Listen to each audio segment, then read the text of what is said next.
Muito bom. Mais um dia nós estamos juntos aqui, reunidos para aprendermos mais sobre Cristo Jesus, a pessoa central dessa reunião.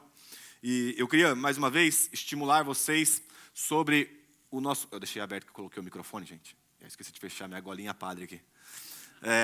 Padre Léo, prazer. Nós estamos estimulando muito todos nós que fazemos parte dessa comunidade a participarmos da reunião nos lares, porque, mais uma vez, a igreja efetiva, nas suas dinâmicas, acontece dentro de um lar, porque hoje existe uma limitação muito grande para nós nos relacionarmos de fato como igreja, a partir de sentado um atrás do outro. A gente não consegue conhecer muito bem, não consegue entrelaçar o vida na vida, então quero te encorajar a participar. E eu queria pedir, por favor, para os líderes de igreja nos lares, a levantar a mão. Levanta a mão aí, Ale, muito bem, os casais. Glória a Deus. Então, esses são os casais que você pode procurar no final da reunião e pedir orientação sobre o endereço, sobre o horário e tudo mais. Você fica à vontade para que você possa participar com a gente. Muito bom, muito bom. Estou vendo ali meu amigo, Gustavo. Que honra, obrigado, meu irmão, meu professor de jiu-jitsu. Então, hoje ninguém mexe comigo, que o homem é bravo. E a esposa também, sejam bem-vindos. Abre comigo a sua Bíblia. Gênesis capítulo 1, versículo 26. Gênesis capítulo 1, versículo de número 26. Gênesis 1, 26. Vamos para a palavra de Deus. Glória a Deus. Gênesis 1, 26.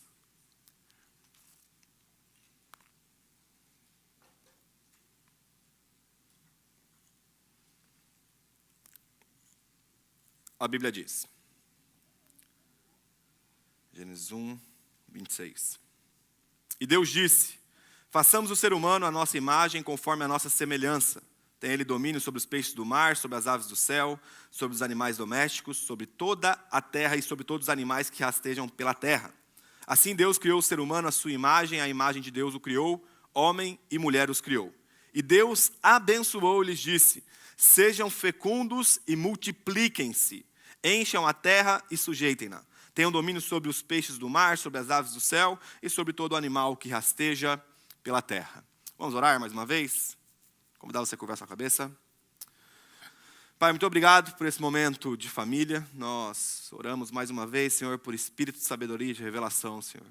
Abre os nossos olhos, abre o nosso coração para que o Teu Evangelho seja plantado, Senhor. Que nós saímos aqui transformados pelo poder da Tua palavra. Nós clamamos por graça do alto, Senhor.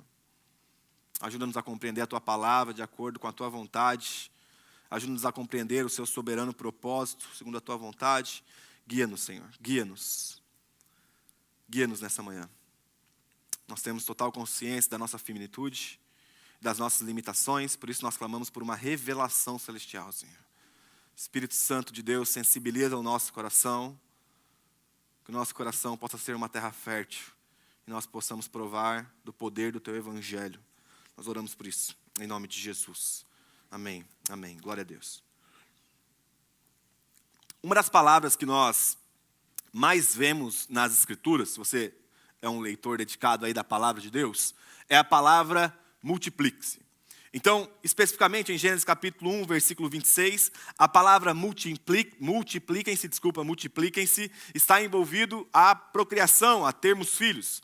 Então, a orientação aqui de Deus para Adão e Eva, ou então o mandamento o mandamento de Deus para Adão e Eva é que eles viessem a ter filhos e multiplicar-se por aí e para encher a terra. Agora, a palavra multiplique, ela também está espalhada em outros lugares nas Escrituras. Nós poderíamos olhar em Mateus capítulo 25, versículo 14, onde Deus, ou melhor, Cristo Jesus, ordena que os discípulos viessem multiplicar os seus talentos, os dons e os talentos. Nós temos também em Mateus capítulo 28, versículo 16, o texto que nós lemos todo final de culto, onde Deus nos chama a multiplicar discípulos. Então, como nós vimos aqui no Vida com Vida News, nós estávamos aqui reunidos no sábado como homens aprendendo sobre a gestão dos recursos que Deus traz às nossas mãos. E fato é que a Bíblia nos chama a sermos bons administradores de tudo que Deus nos concedeu graciosamente. Mas existe um tipo de gestão que ela não está vinculada imediatamente com o aspecto de multiplicação quantitativa. Vou explicar. Sempre que nós pensamos sobre a multiplicação de discípulos de Cristo, se nós temos uma pessoa, multiplica-se para 2, se multiplica-se para 4. Então, isso envolve um aspecto quantitativo. Você aumenta em números de discípulos.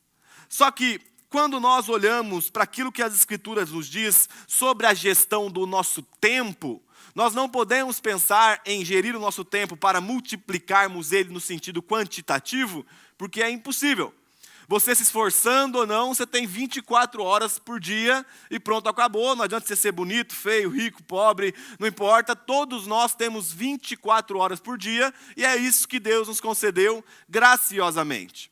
Então, quando nós estamos pensando sobre o nosso tempo, um recurso que Deus nos deu, nós precisamos sermos sábios na administração disso, mas não de forma quantitativa, mas na forma qualitativa. E a grande questão é, de que forma nós temos gerido o nosso tempo, de que forma nós temos lidado com essa moeda preciosíssima de grande valor que o Senhor nos deu, que diz respeito ao tempo da nossa vida. Mais uma vez, reforço, você não consegue multiplicar em quantidade numérica o seu tempo, mas você consegue multiplicar em qualidade da gestão ou da forma que você tem conduzido a sua vida.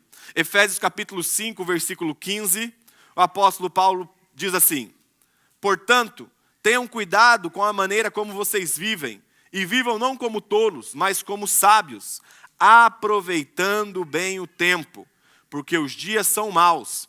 Por esta razão, não sejam insensatos, mas procurem compreender qual é a vontade do Senhor. Então o apóstolo Paulo, ele está fazendo aqui uma comparação, um contraponto. Ele está falando do tolo que vive como um insensato, e a palavra insensatez vem de não pensada, não analisada, não raciocinada, mas também ele fala sobre o sábio, que aproveita bem o tempo e sabe viver segundo a vontade do Senhor. Eu sei que a dinâmica do tempo, ainda mais uma cidade do tamanho de Miami, ou então aqui do Doral, e você que mora em outra região, é sempre algo que é muito sensível para nós, porque a gente está sempre numa correria. A sensação que dá é que se alguém te pergunta assim, e aí, como é que está a vida? E aí você fala, não, estou tranquilo. A sensação é que você está improdutivo. Mas não significa também que a correria, ela produz algum fruto digno de louvor. Por isso, eu queria nos exercitar hoje, por meio das Escrituras, a compreendermos qual é o conceito de tempo na perspectiva do Senhor, e também qual é o conceito de gestão de tempo, ou do cuidado do nosso tempo, de acordo com as Escrituras. A grande questão é, temos vivido como tolo, como insensatos, ou temos buscado compreender a vontade do Senhor e vivido de uma forma sábia e prudente? Então hoje eu queria pensar com vocês sobre o tempo, e o que o tempo representa para nós. Abra comigo aí Salmos 39, versículo 4, e vamos para o primeiro ponto dessa pregação. Salmos 39, versículo 4.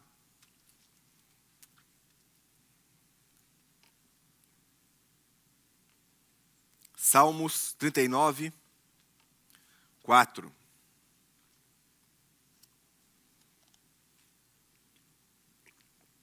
Depois desse texto, eu vou ler alguns, e por conta do nosso tempo, eu vou seguir a sequência aí, mas você pode abrir isso aí para a gente acompanhar juntos.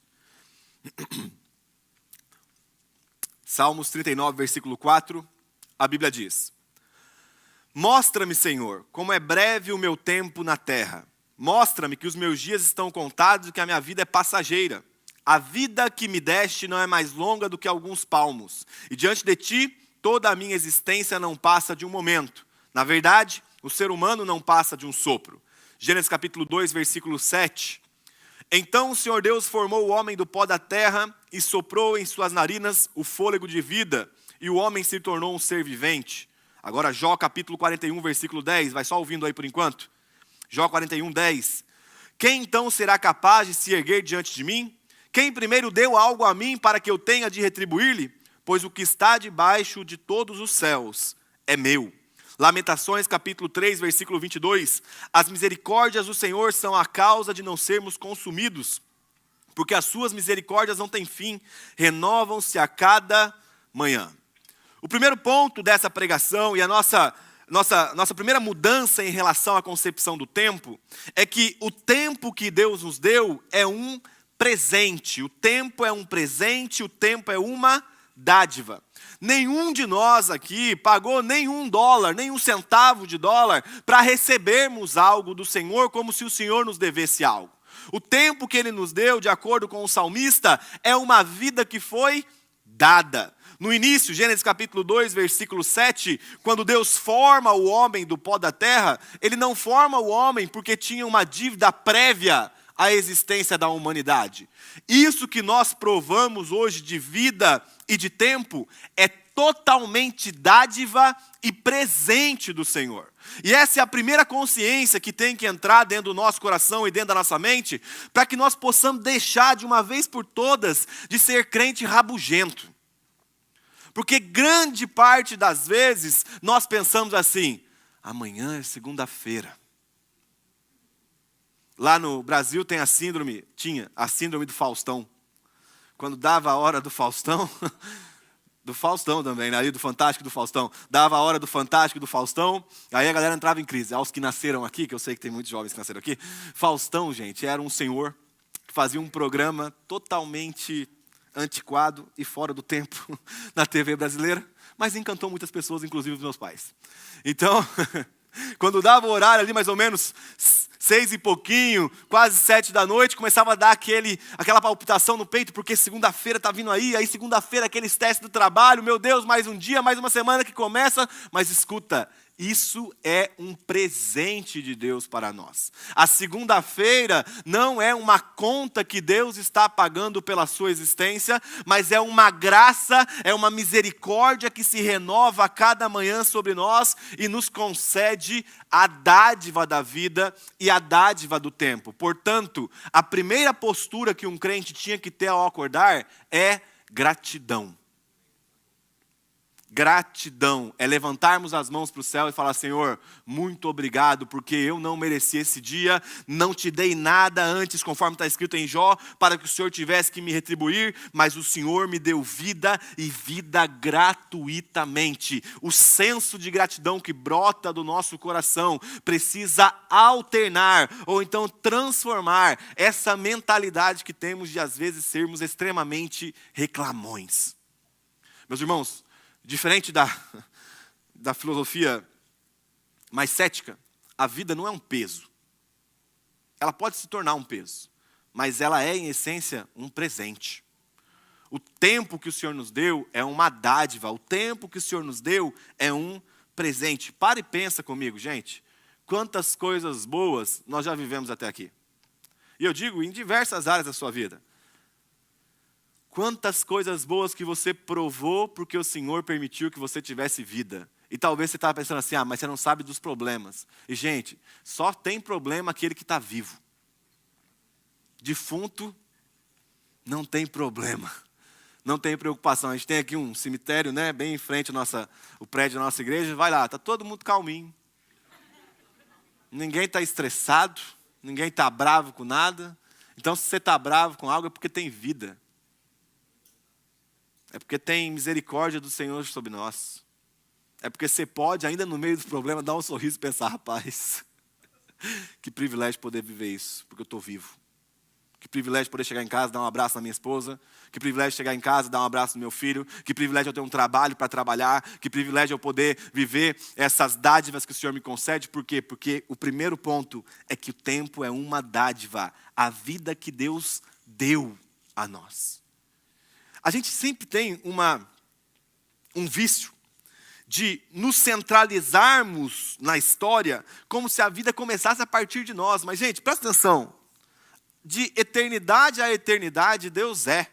Antes que qualquer coisa fosse criada, Deus já estava. E ainda assim, Ele decide nos criar. Então, a vida não tem início quando você nasce ou quando você é concebido no útero da sua mãe. A vida tem início na eternidade. E é essa vida que está na eternidade que Deus nos proporciona a provarmos. E é termos a consciência que nós estamos encaixados dentro de uma história que é infinitamente superior a nós. É a história de Deus. E isso nos traz uma certa leveza de compreendermos que a vontade de Deus é boa, sob toda e qualquer circunstância. Meus irmãos, escuta, Deus não perdeu o controle de nada. Deus continua soberano sobre toda e qualquer circunstância, apesar de nós não entendermos algumas delas. Eu lembro que, em uma das ocasiões que eu estava tendo um problema, uma crise normal da vida, e eu lembro que eu estava no meu quarto e pensando, e eu, meu Deus, por que eu não estou entendendo isso que eu estou passando, meu Deus? E eu lembro que, em um determinado momento, foi bem no início da minha caminhada cristã, brotou-se um frutozinho, um raminho de ceticismo no meu coração. E eu comecei a meio que pensar, cara, será que essa parada é real, velho? Será que esse livro está apontando para a verdade? De fato, será que Deus existe? Só que perceba como existe ou existiu uma deslealdade no meu coração. A grande questão é, se eu não estou entendendo o problema, será que Deus existe? Só que a pergunta tinha que ser, se eu não estou entendendo o problema, será que eu não sou finito o bastante para não entender? Será que o erro não está em mim ao invés de estar em Deus, porque eu não entendi um problema? Ei, escuta, nós não somos o centro do universo. Nós não somos o centro do universo, isso nos dá a liberdade, isso nos dá a consciência de compreendermos que o tempo é uma dádiva, de que o tempo é um presente. Agora, o Salmo de número 39 que nós lemos vai também trazer um segundo ponto para a gente. Salmo 39, versículo 4, a Bíblia diz: Mostra-me, Senhor, vou reler, tá? A gente já leu. Mostra-me, Senhor, como é breve o meu tempo na terra. Mostra-me que os meus dias estão contados e que a minha vida é passageira. A vida que me deste não é mais longa do que alguns palmos, e diante de ti, toda a minha existência não passa de um momento. Na verdade, o ser humano não passa de um sopro. Se o primeiro ponto dessa pregação é que o tempo é uma dádiva, um presente, o segundo ponto dessa pregação é que o tempo é breve e o tempo é finito. Esta forma a qual nós estamos vivendo hoje, em um determinado momento, vai acabar, vai se esgotar. E é interessante que existe um clamor dentro do coração do salmista, pedindo a Deus, Senhor, mostra-me como é breve o meu tempo na terra. Mostra-me como que a minha vida é passageira. É como se o salmista estivesse clamando por uma consciência de finitude. É como se o salmista estivesse falando para Deus, Deus, me humaniza novamente. Me torna humano novamente, ao ponto de compreender de que eu não vou durar para sempre. Porque por vezes nós temos uma fala, um medo da morte, mas não vivemos como se fôssemos morrer. Já parou para pensar nisso? A gente tem uma fala, não, cara, morrer, meu Deus do céu, né? Você viu fulano de tal, morreu, poxa, que dor. Aí você tem o medo, tipo, eu não quero. É uma fila que todo mundo tá, mas todo mundo quer dar a vez. Então é uma filinha indiana ali, ó. Tá todo mundo ali. Aí tá chegando a sua vez, e aí, quem quer passar na frente?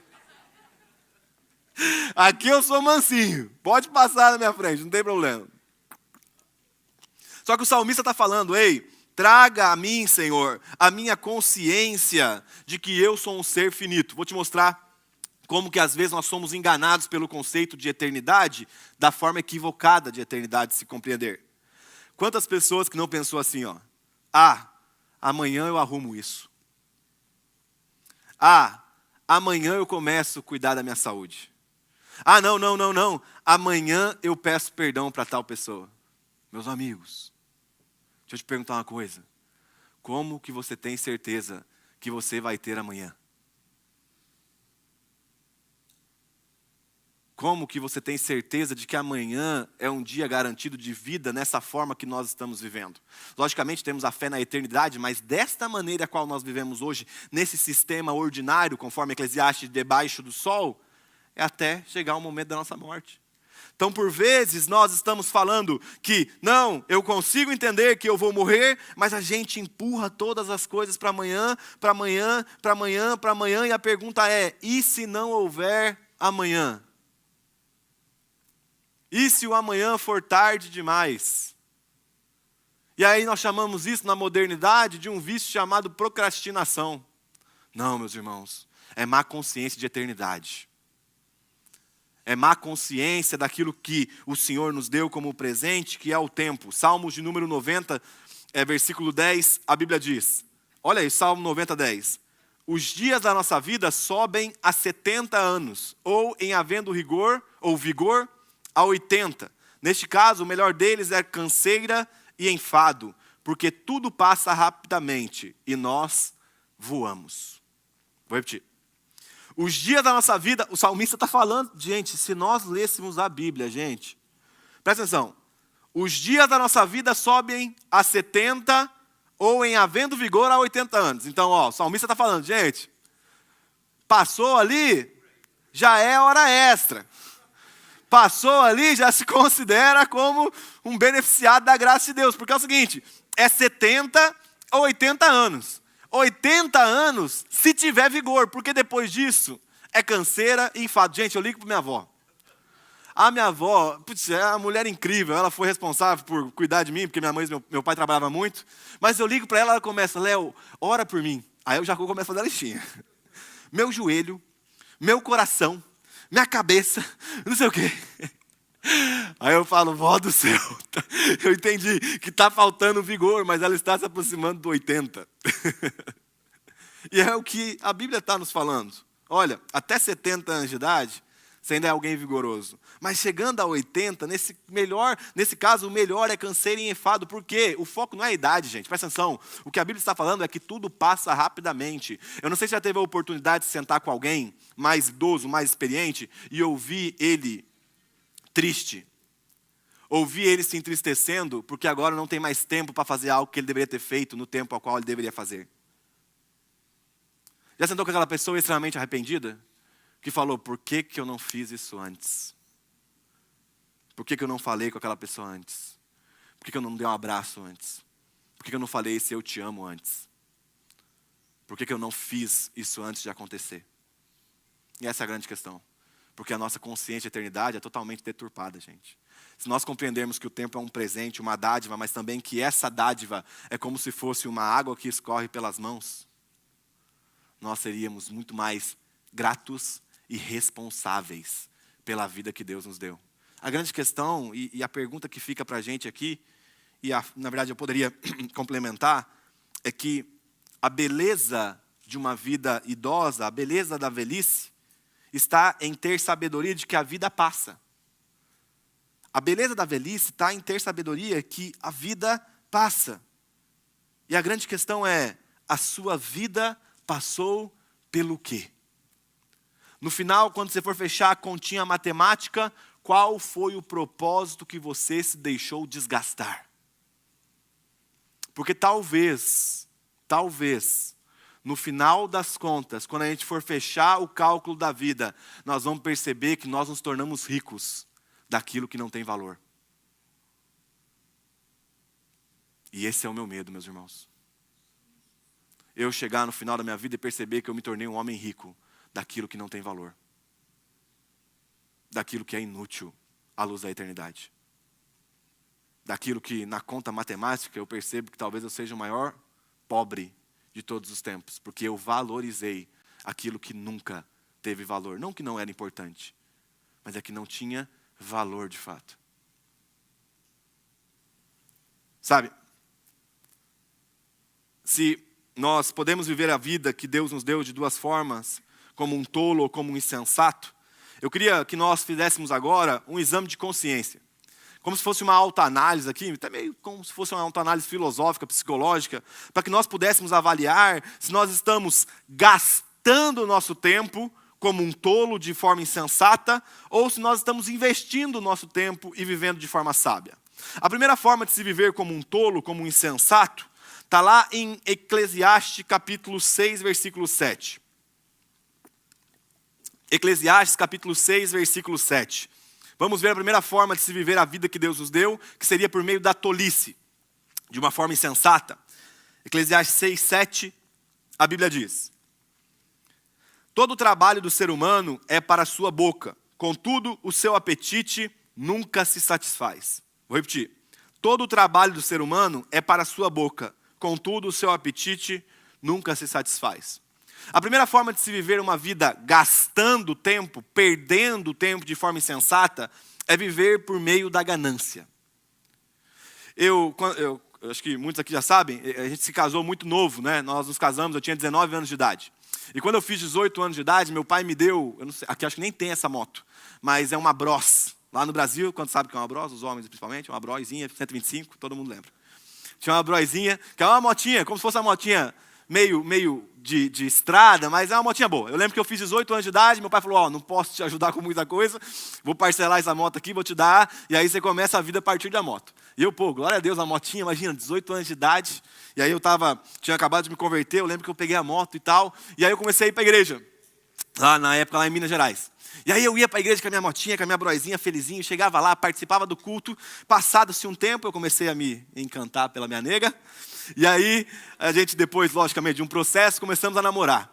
E aí eu lembro que eu falava para o pai dela, falava, agora não, ó, pastor Wesley, falava, pastor João, agora eu busco a nega lá na casa, lá, pode deixar que eu vou com a minha motinha ali e tal. E eu lembro que eu ia e pegava a Ellen, e vinha, a Ellen morava um pouquinho distante da igreja, eu ia lá com a minha motinha, pegava ela, voltava. Só que daí, gente, como aqui também, no Brasil, em Minas, tem aquela estação de chuva, que parece que Deus cronometra a chuva para cair um pouquinho antes do culto e um pouquinho depois que o culto acaba. Aí eu ia buscar a Ellen na época, e aí eu lembro que a gente pegou um pé d'água, meus irmãos. Aquela chuva que molhou todo e chegou, e a mulher tem aquele negócio com o cabelo. E aí eu molhei. Na primeira ali já me envergonhei. Eu falei, meu Deus do céu. Aí ela chegou pingando, e eu acho que ela estava escalada para ministrar. E aí a mãe dela falou, não tem como, você está molhada. Aí eu falei, puxa, que vergonha e tal. Passado alguns dias, eu falei, nega, é o seguinte, eu vou orar, eu vou trabalhar, eu vou comprar um carro para a gente. E aí a gente ainda namorava, estava naquele período de namoro. E aí eu lembro que passou um tempinho, vendi minha Bros. Trabalhei. Minha primeira formação, antes das formações teológicas, eu sou formado em logística. Então eu trabalhava na época de assistente de almoxarifado. E eu lembro que eu trabalhei, fiz hora extra. Eu trabalhava numa empresa que se chamava Rhodes, que faz cadeiras. E aí eu trabalhei, gente, e, tipo assim, eu entrava às 6 da manhã, meio que saía às 8 ali, algo meio maluco. Me esforcei e fui. E aí eu lembro que eu comprei um Gol quadrado 87 a álcool. Meus amigos, escuta. Tinha ar quente. Vocês não têm noção a qualidade. Eu lembro que às vezes eu chegava lá, a Ellen morava num bairro que chama Collen, e aí eu chegava lá na Collen, que é um pouquinho mais alto, frio, eu falava, não se preocupa não. Ligava meu arzinho quente ali. Não embaçava mais o vidro. E aí eu comecei a ir com o meu golzinho. E eu ia com o meu golzinho quadrado, originalzinho, gente. Tinha uma batida, e eu ia com o meu golzinho. E aí eu lembro que chegava na igreja, aí todo mundo seco, caía a chuva, eu falava, agora Satanás não me envergonha mais. Deus me abençoa. E aí eu lembro que eu chegava com o meu golzinho e tal, e aí acabava o culto, procurava gente para dar carona. Procurava pessoas, não, eu quero dar carona e tal, beleza. Só que acontece, o golzinho ele era álcool. E aí Cambuí, que é uma cidade no sul de Minas Gerais, faz muito frio. E aí, meu amigo, eu lembro que tinha reunião de obreiros 8 horas da manhã no domingo. E aí eu ficava no data show na época. E meu sogro, eu lembro que comecei a atrasar 20 minutos. Por quê? Porque eu ia ligar o carro, eu tinha que puxar o afogador e deixar ele ali. O carro não pegava e o álcool, aquele frio, e não sei o quê. E aí eu comecei a chegar atrasado. Daqui a pouco eu lembro que um dia eu cheguei no meio de uma reunião, meu sogro, o pastor estava na época, ainda era meu sogro de namoro, não era meu sogro ainda oficialmente, estava ali ministrando, e aí ele meio que fez assim para mim, porque ele precisava do slide, eu atrasado, eu fiz assim, acabou lá, fui lá, pastor, pelo amor de Deus, me perdoa, pastor. Meu carro não pega de manhã. Você não tem noção. Eu puxo o afogador, ele fica... Daí eu falei, cara, não tem condição disso. Eu já estou agora auxiliando na igreja, preciso de um carro melhor. Lembro que eu falei com a Ellen, sentei, orei, gente, joelhei no chão, eu chorava. E aí eu apelava. Jesus, é para cuidar da tua noiva. Aí eu lembro que eu peguei, vendi o Gol quadrado e nessa época eu fazia faculdade à noite, comecei a entrar mais cedo no trabalho, trabalhei. Comprei um Golzinho bola vinho 96. A gasolina. Só que o Gol bola vinho, eu tinha uma afeição pessoal, porque quando eu era criança, meu pai teve um idêntico. Então eu me lembrava de quando eu ia para a praia com os meus pais, e eu falava, não, agora sim, agora a gasolina, batia, pegava, ia buscar a Ellen, e nessa época comecei a liderar os jovens. E aí eu lembro que parecia aquele carro de palhaço, sabe, que entra um monte de gente e vai saindo, não sabia onde tinha jovem, fazia via sacra na cidade lá, para entregar os jovens. E aí eu lembro que, e foi e tal, só que daí o Golzinho bola, ele tinha um problema no motor. E fumaçava, meus amigos. Pensa num carrinho que soltava, não sei se ele queimava óleo junto. Eu lembro que, tipo assim, dava mais ou menos, o culto começava às 6h30, dava 6h15, e a igreja que os pais da Ellen pastoreiam, é uma rua bem comprida lá na minha cidade. Os irmãos olhavam lá na frente e falavam, lá o Léo tá vindo. Só que não era o carro, era a fumaça. que vinha anunciando. E aí eu lembro que chegava nós dois cheirando a óleo de carro queimado na igreja. E aí a gente já estava noivo. Eu falei, cara, tem condição. Começou a virar Maria Fumaça. Os caras chamavam meu carro de Maria Fumaça. Falava, não, os pernilongos na beira do rio ia morrendo tudo assim, ó. É bom que eu ia detetizando. Eu falei, Jesus. Entrei no quarto novamente. Falei, Deus, não tem condições de eu permanecer com esse Gol Bola 96 fumacento. E aí, gente, ajoelhei no chão. Orei, chorei, falei com Deus. Deus me ajuda, Deus me ajuda. Fui, levantei de novo e trabalhar. Na época, eu lembro que a gente já estava próximo de casar, casamos. E aí eu pegava queijo Minas, ia para outra cidade vender queijo Minas. E trabalhava. E aí eu lembro que eu comprei um Fox. Quem me viu passar na prova e não me ajudou, meus amigos, chegou a hora da benção. Aí eu lembro que eu peguei um Fox. Fox, aqui também não tem, né? Mas, para aqueles que não sabem, é um carro que tem um teto bem alto, assim, ele é bem espaçoso, confortável. E aí eu lembro que eu e a Ellen já estava casado, e aí o Fox, direção hidráulica, era só aqui, meus amigos, ó. E aí, dirigia, e o Fox e a Ellen, entrava aquele mundo de jovens também, colocava o pregador Lu no máximo. Aquela música bate pesadão, pesadão, ia atraindo os jovens assim, e era aquela festa. Só que daí, nessa época, eu comecei a ministrar, e eu comecei a receber convites para ministrar fora da cidade. E o Fox era uma bênção. Ar-condicionado, ar quente, direção hidráulica, carro confortável, espaçoso, tudo certinho, nos atendia. Mas quando aquele carro 1.0 estava carregado de pessoas, ele não tinha força, escuta, para ultrapassar caminhão na pista. E na cidade que eu moro, a pista que corta, a rodovia que corta, se chama Fernão Dias. E é uma das estradas mais perigosas do Brasil. Até no passado foi conhecida como a Estrada da Morte. Porque morria muita gente. E eu lembro que teve uma ocasião, eu tenho 2 cunhados, a Ellen tem 2 irmãos, estava eu e ela, meus 2 cunhados, a gente estava indo para Estiva, que é uma cidade que foi do lado. E, gente, sério, eu estava com uma carreta do lado, e uma carreta vindo atrás, e eu pisando o carro no máximo, não ia, e eu comecei a fazer assim, ó, com o corpo, para tentar embalar, e eu ali preocupado, cara, e eu falei, meu Deus, e a carreta, buzinando assim, e eu falei, beleza, cheguei em casa, falei, nega, tem condição. Eu vou orar. Fui orar, gente. Falei com Jesus. Falei, Jesus, seguinte, não tem condição. Eu sei que eu tenho um desejo de te ver, mas se eu morrer na pista com toda a família, vai ser uma desgraça muito grande, Jesus. Vendi o Fox. E aí a gente foi dar um salto maior.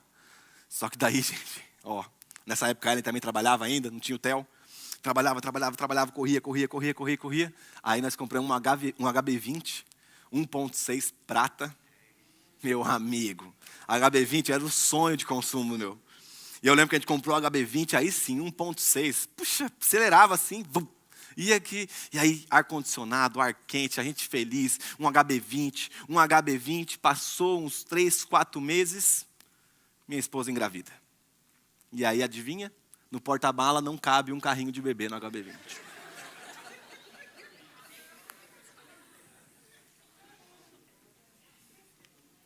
Só que sabe qual que é a grande questão de tudo isso? A grande questão de tudo isso, meus irmãos, é que o problema real nunca foi o carro. Sempre foi o meu coração ganancioso, querendo mais e mais. Substitui a história do carro e coloca aquilo que você tem se matado para conseguir. E vamos pensar quanto tempo você tem perdido na sua vida pelo seu ventre que te consome e você está se matando por algo que talvez possa até ter um preço, mas diante de Deus não tem um valor.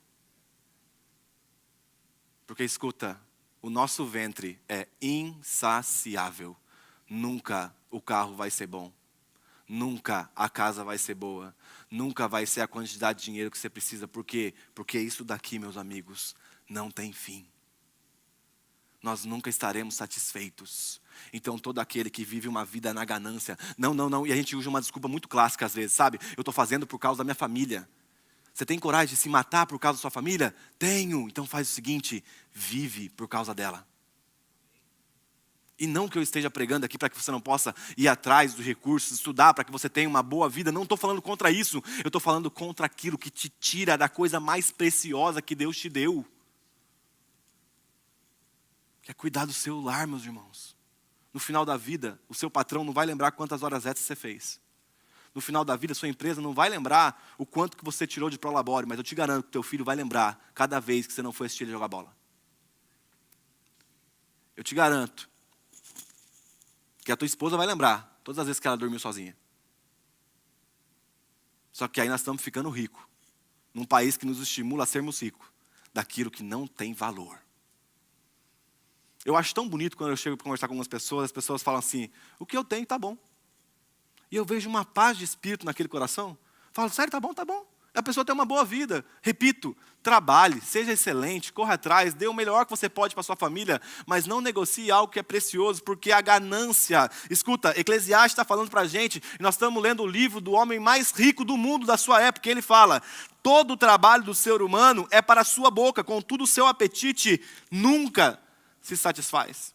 A primeira forma de se viver uma vida gastando o tempo como tolo é por meio da ganância. Agora, tem algumas outras formas que a gente poderia falar, que seria também discussões sem valor. E Paulo escreve sobre isso lá a Timóteo. Timóteo capítulo 6, versículo 20. Ele fala o seguinte, preciso correr aqui, gente. E você, ó Timóteo, guarde o que lhe foi confiado, evitando falatórios inúteis e profanos, e a contradição daquilo que falsamente se chama de conhecimento, pois alguns professando se desviaram da fé. 2 Timóteo capítulo 2, versículo 14, o apóstolo Paulo fala, 2 Timóteo 2,14, relembre a todos estas coisas, dando testemunho solene diante de Deus, para que evitem brigas a respeito de palavras, pois isso não serve para nada, a não ser para prejudicar os ouvintes. A primeira forma de se viver gastando a vida é por meio da ganância, mas a segunda é por meio de discussões sem valor. Gente, o que eu tenho tentado fazer na minha vida aqui é pensar o seguinte, à luz da eternidade, aquilo que eu vou falar contribui? Se não, meus amigos, não fale. Não fala, guarda para você. Analisa se aquilo que você está falando vai trazer contribuição à luz da eternidade para as pessoas. Por quê? Porque discussões sem valor, briga por coisas inúteis, é uma forma de a gente viver gastando o nosso tempo, como tolos. Tem também, por meio da preguiça, Provérbios capítulo 6, até o Paulinho citou esse texto ontem, Provérbios capítulo 6, versículo 6 a 11, isso aí. Provérbios 6, do 6 ao 11. É uma segunda forma de se viver perdendo tempo, que é por meio da preguiça. A Bíblia diz, vá ter com a formiga, ó preguiçoso. Observe os caminhos dela e seja sábio, não tendo ela chefe, nem oficial, nem comandante. No verão, prepara a sua comida, e no tempo da colheita, ajunta o seu mantimento. Ó preguiçoso, até quando vai ficar deitado? Quando se levantará do seu sono? Um pouco de sono, um breve cochilo, braços cruzados para descansar, e a sua pobreza virá como um ladrão, e a miséria atacará como um homem armado. A forma de se viver gastando tempo é por meio da ganância, das discussões sem valor, da preguiça, e por último, dentro desse ponto, é carregando o peso do passado, gente. Meus irmãos, uma forma de se viver errada, insensata, é carregando o peso do passado. Filipenses capítulo 3, versículo 13, o apóstolo Paulo fala, esquecendo-me das coisas que ficam para trás, e avançando para as que estão diante de mim, prossigo para o alvo, para o prêmio da soberana vocação de Deus em Cristo Jesus. Paulo está falando, ei, a minha história do passado, ela teve uma importância. A minha história do passado, querendo ou não, bem ou mal, me formou até aqui, mas eu faço uma coisa, eu esqueço. Porque o alvo da nossa vida não está referido àquilo que nós vivemos, mas àquilo que nós podemos viver olhando para o Cristo. E sabe, gente, todo ser humano, e eu comecei a perceber, quando eu fiz 30 anos, eu comecei a perceber que nós somos meio saudosistas. Ah, mas na minha época. Ah, mas quando os Santos tinham o Pelé. Ah, mas... Passou. Acabou. Você aproveitou? Não. Então vamos aproveitar daqui para frente. Vamos olhar para o prêmio da soberana vocação por meio de Cristo? Vamos manter os olhos fixos na pessoa de Jesus, para que a gente compreenda que o nosso alvo não é aquilo que nós provamos no passado, mas o tanto de coisa que a gente pode viver daqui em diante? Dá para a gente começar a encerrar algumas conversas no nosso meio? Dá para a gente permitir que as estações de fato sejam mudadas nas nossas relações? Será que dá para a gente poder chegar no nosso casamento e falar, ó, é o seguinte, você errou lá, eu errei aqui, mas você me perdoa, eu errei, me perdão, e aí isso vice-versa, nós podemos seguir daqui para frente? Dá para você chegar nas suas relações, seus amigos e falar, ó, lá atrás eu fiz isso aqui, imaturidade minha, imaturidade sua, não importa. Vamos dar as mãos juntas e prosseguir para o alvo do prêmio da soberana vocação em Cristo? Dá para a gente deixar o passado no passado? Será que dá para a gente voltar o nosso coração, os nossos olhos para frente, para a eternidade onde Cristo está? Para que nós possamos provar das dádivas celestiais, desse tempo que o Senhor nos chama a vivermos a vida. Será que dá para a gente voltar os olhos para aquilo que Paulo está falando? Gente, Paulo tinha motivo para que o seu coração ficasse remoendo as coisas. Leia a carta de 2 Timóteo, Paulo foi abandonado por todos. Ele fala que na sua última defesa, ninguém foi sustentar ele. E aí ele fala o seguinte, mas é o seguinte, eu prossigo para o alvo. O alvo do prêmio da soberana vocação por meio de Cristo, os meus olhos estão fixos lá na frente. Por quê? Porque viver carregando o peso do passado é viver de uma forma tola. Meus irmãos, perdoa aquilo que tem que ser perdoado. Já era. Ah, mas é que você não sabe o que a pessoa fez para mim. Meus irmãos, com muito amor e carinho, eu queria ser muito pastoral nesse momento. De fato, eu não sei. Mas escuta, aquilo que você fez contra Deus é pior. E Ele não fica olhando para o seu passado. Lembra lá no ano de 2015, quando você fez isso de errado contra mim, meu filho? Até hoje eu guardo rancor. A Bíblia está falando que Deus pega os nossos pecados e lança no mar do esquecimento. Você se arrependeu genuinamente? Você parou de fazer isso? Sim, já era. Olha para frente. Se Deus faz isso na relação conosco, por que nós estamos remoendo as coisas que já se passaram tanto tempo? Por que nós estamos permitindo que o nosso coração se torne um coração pesado, rancoroso, por questões que já não estão mais acontecendo nas relações das quais nós estamos provando? E isso em todos os aspectos, meus irmãos. Trabalho, igreja, família, você com você. É olharmos para frente. Viver uma vida carregando o peso do passado. É viver uma vida gastando tempo. Agora, tem uma segunda forma de se viver que é investindo tempo. A primeira forma é aprendendo. Provérbios capítulo 18, versículo 15. O coração do sábio adquire o conhecimento e o ouvido dos sábios procura o saber. A outra forma de se viver investindo tempo é falando o que edifica. Provérbios 10, 11. A boca do justo é manancial de vida. Provérbios 10, 13. Nos lábios do sábio se acha sabedoria. Provérbios 10, 20. A fala do justo é prata escolhida. Provérbios 10, 21. As palavras dos justos alimentam a muitos. Uma vez, tinha um pastor na igreja aqui, o pastor Josué Gonçalves, o pai do Douglas, que foi meu pastor por muito tempo, pastoreava. E aí aquele pastor ele fez um compromisso com Deus de não falar mal de ninguém, gente. Eu falei, rapaz. E aí ele falava, e fulano de tal? Aí ele, rapaz, você viu o jeito que ele é fulano de tal? Você viu? Não sei o que fulano de tal? E ele sempre trazia para perspectiva positiva. Aí um dia o presbitério se juntou, falou, vamos pegar ele. Aí um dos presbíteros chegou e falou assim, ô irmão, e o diabo, hein? Aí aquele pastor falou assim, rapaz, pensa num ser trabalhador.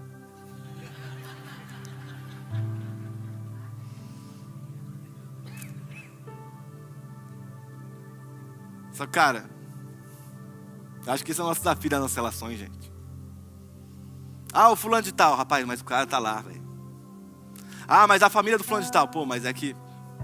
Por quê? Porque nós já sabemos das nossas fraquezas, gente.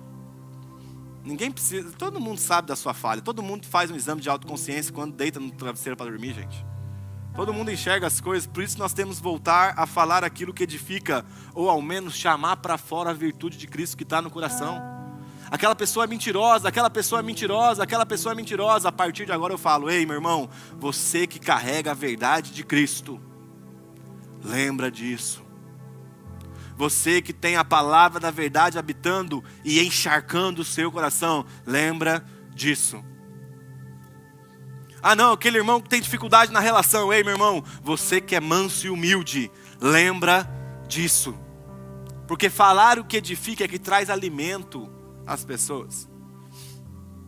A pergunta que fica, eu já encerro, gente. Imagina que nós estamos como se nós olhássemos para a eternidade e a eternidade fosse algo semelhante a esse telão.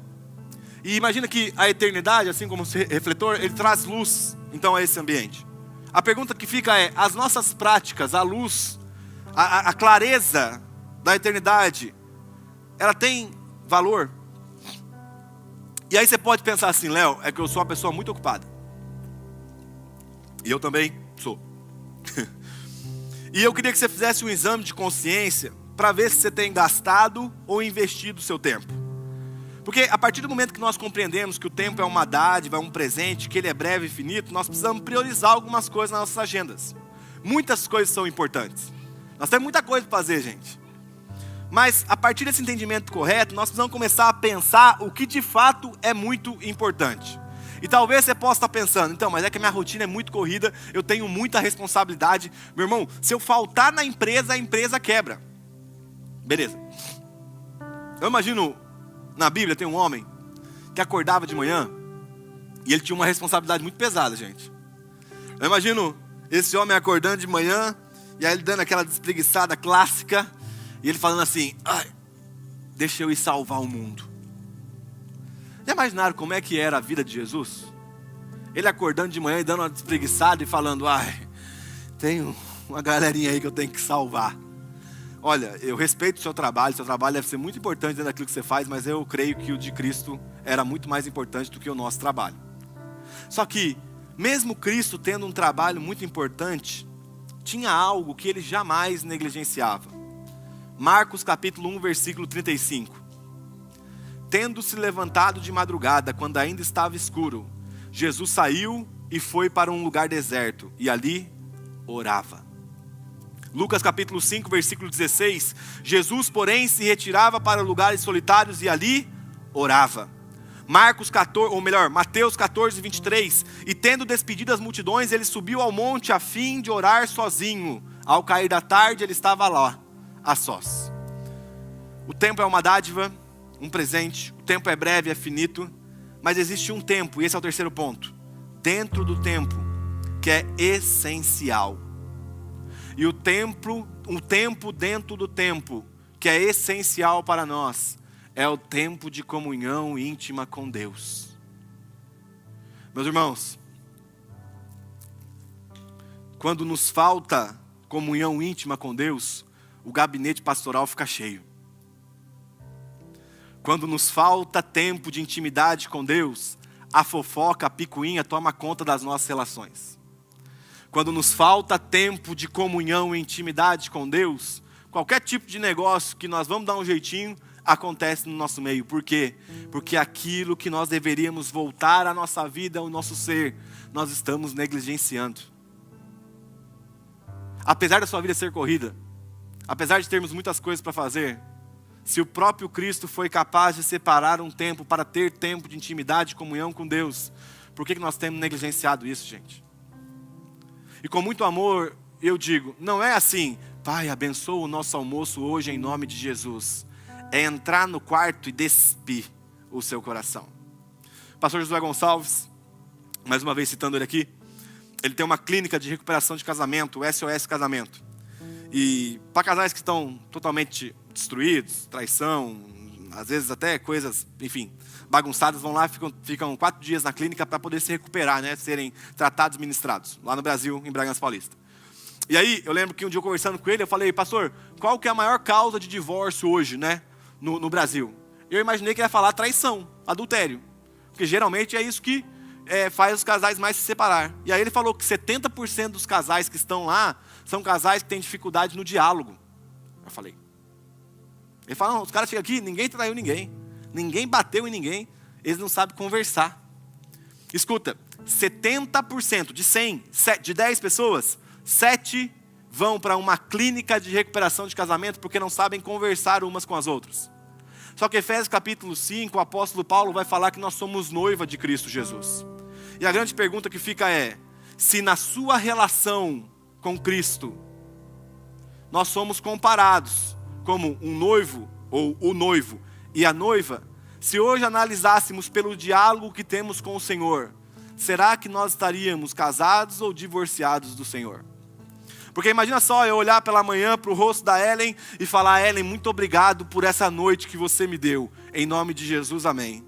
Imagina que na hora do almoço a Ellen fizesse lá a comida em casa e eu olhasse para ela e falava: Ellen, muito obrigado por esse prato de comida que você preparou com muito amor. Em nome de Jesus, amém. Imagina que no final da tarde, no final da noite, eu pegasse até na mão da Ellen e falasse: Ellen, muito obrigado por esse dia que você sustentou o meu trabalho. Em nome de Jesus, amém. E esse fosse o diálogo que eu tivesse com a minha esposa, eu estaria hoje 11 anos casado com a mesma esposa? Então eu te pergunto, qual é a razão da nossa frieza espiritual? Por que às vezes nós caímos e recaímos no mesmo pecado? Por que às vezes cedemos às mesmas coisas? Porque, meu irmão, está faltando diálogo com o noivo. Diálogo íntimo, um despir de coração, intimidade com Deus. Ei, amados, nós viemos do Brasil para cá e vamos ficar o tempo que o Senhor nos mandar, mas nós temos uma só missão. Não é fazer que a igreja aconteça dessa forma ou da outra forma, é que nós nos voltemos os olhos para Cristo. E Cristo somente, porque se Cristo não encanta os seus olhos, a homilética do pastor não vai encantar, a teologia, a sã doutrina não vai encantar, a boa música não vai encantar, porque o tempo que é essencial para a vida de qualquer ser humano, você está se privando.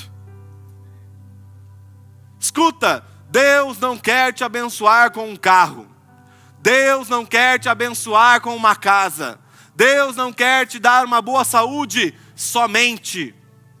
Deus quer relacionamento. É relação, gente. Ah, mas eu não tenho tempo. Custa acordar meia hora mais cedo ou dormir meia hora mais tarde. No fim dos tempos, gente, isso aqui vai ser a denúncia que vai provar o quanto tempo nós tínhamos. Mas nós investimos na coisa errada. E talvez você fale: eu não tenho Instagram, graças a Deus. Mas não perde um post do seu time do futebol.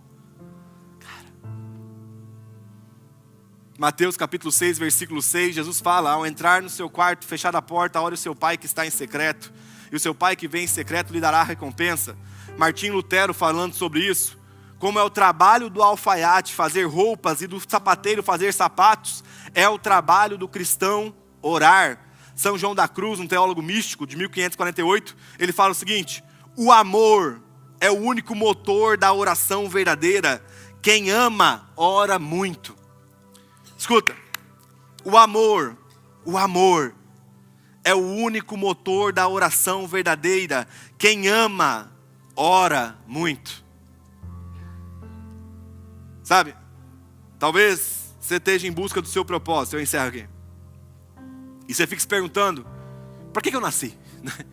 Será que eu nasci para ser advogado, engenheiro, psicólogo? Para que eu nasci? Para que eu nasci? Qual é a finalidade ou qual é o meu fim? Para que eu fui criado?